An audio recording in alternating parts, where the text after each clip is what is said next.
아파도 병원에 가지 못했던 이유를 한 번쯤은 생각해 보신 적 있으실 겁니다. 몸이 아픈데 병원비가 부담돼서가 아니라 기준 때문에 병원을 못 가는 상황이 왜 생겼는지 궁금하셨던 분들도 많으실 겁니다. 실제로 이런 이유로 치료를 미루거나 참고 지내신 분들도 적지 않습니다. 의료급여는 원래 생활이 어려운 분들이 병원 진료를 받을 수 있도록 돕기 위한 제도입니다. 하지만 막상 본인이 해당되는지 알아보면 안 된다는 답을 듣는 경우가 많았습니다. 그래서 제도는 존재하지만 실제로 이용하지 못하는 분들이 계속 생겨났습니다. 그동안 의료급여가 어려웠던 가장 큰 이유는 단순히 소득 때문만은 아니었습니다. 본인의 수입이 거의 없거나 생활이 빠듯해도 가족의 소득과 재산이 함께 고려되는 구조였기 때문입니다. 특히 자녀가 있다는 이유만으로 의료급여 대상에서 제외되는 경우가 반복됐습니다. 이 때문에 많은 분들이 나는 어차피 안 된다라고 미리 판단하고 의료급여 신청 자체를 포기했습니다. 주변에서도 대부분 안 된다는 이야기만 들려왔고 왜 안 되는지에 대한 정확한 설명을 듣기 어려웠던 것도 사실입니다. 이런 상황이 오랫동안 이어지면서 제도에 대한 불신도 커졌습니다. 그래서 오늘 영상에서는 가장 중요한 결론부터 먼저 말씀드리려고 합니다. 2026년부터 의료급여 기준은 일부 조정됩니다. 특히 그동안 가장 문제로 지적돼 왔던 가족 때문에 불리해지는 구조가 완화되는 방향으로 제도가 바뀌게 됩니다. 이 변화는 많은 분들에게 중요한 의미가 있습니다. 이 기준 조정으로 인해 이전에는 의료급여 대상이 아니었던 분들 중 일부는 병원 이용이 가능해질 수 있습니다. 예전과 같은 상황이라도 기준이 달라지면서 결과가 달라질 수 있다는 뜻입니다. 다만 모든 사람이 자동으로 해당되는 것은 아니며 개인의 상황에 따라 차이가 있을 수 있습니다.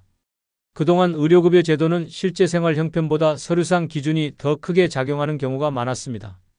그래서 본인은 생활이 어려운데도 자녀가 있다는 이유 하나만으로 의료급여 대상에서 제외되는 일이 계속 발생했습니다. 이로 인해 병원 이용을 포기하거나 치료 시기를 놓치는 사례도 적지 않았습니다. 이러한 문제는 오래전부터 지적되어 왔고 제도를 현실에 맞게 조정해야 한다는 목소리도 계속 이어졌습니다. 그 결과 정부는 의료급여 기준을 손볼 필요가 있다고 판단했고 2026년부터 일부 기준을 조정하는 방향으로 제도가 바뀌게 된 것입니다. 하지만 여기서 꼭 짚고 가셔야 할 점이 있습니다. 이번 기준 조정으로 모든 분이 의료급여 대상이 되는 것은 아닙니다. 일부 기준은 그대로 유지되고 소득과 재산 요건 역시 계속 확인 대상입니다. 또한 가구 구성이나 실제 생활 형태에 따라 결과는 달라질 수 있습니다. 그래서 주변에서 들은 이야기만으로 판단하기보다는 본인 상황을 기준으로 주민센터나 공식 안내를 통해 직접 확인하시는 것이 중요합니다. 같은 조건처럼 보여도 세부 상황에 따라 결과가 달라질 수 있기 때문입니다. 정리해드리면 의료급여는 그동안 기준 때문에 병원 이용이 어려웠던 분들이 많았고 2026년부터는 그 기준 일부가 조정됩니다. 이로 인해 이전과는 다른 결과가 나올 수 있는 분들도 분명히 생기게 됩니다. 이 채널에서는 이렇게 헷갈리기 쉬운 복지제도를 과장하거나 불안하게 만들지 않고 실제 기준과 정책 방향을 바탕으로 차분하게 정리해 드리고 있습니다. 복잡한 내용을 최대한 쉽게 풀어 설명하는 것이 이 채널의 목적입니다. 오늘은 중요한 변화만 중심으로 말씀드렸습니다. 기준이 적용되는 방식이나 헷갈리기 쉬운 부분을 포함한 자세한 설명은 이전 영상에서 정리해 두었습니다. 설명란에 연결해 두었으니 필요하신 분들은 확인해 보시기 바랍니다. 앞으로도 2026년에 꼭 알아두셔야 할 의료급여와 생계급여, 주거급여 기준을 하나씩 정리해서 알려드릴 예정입니다.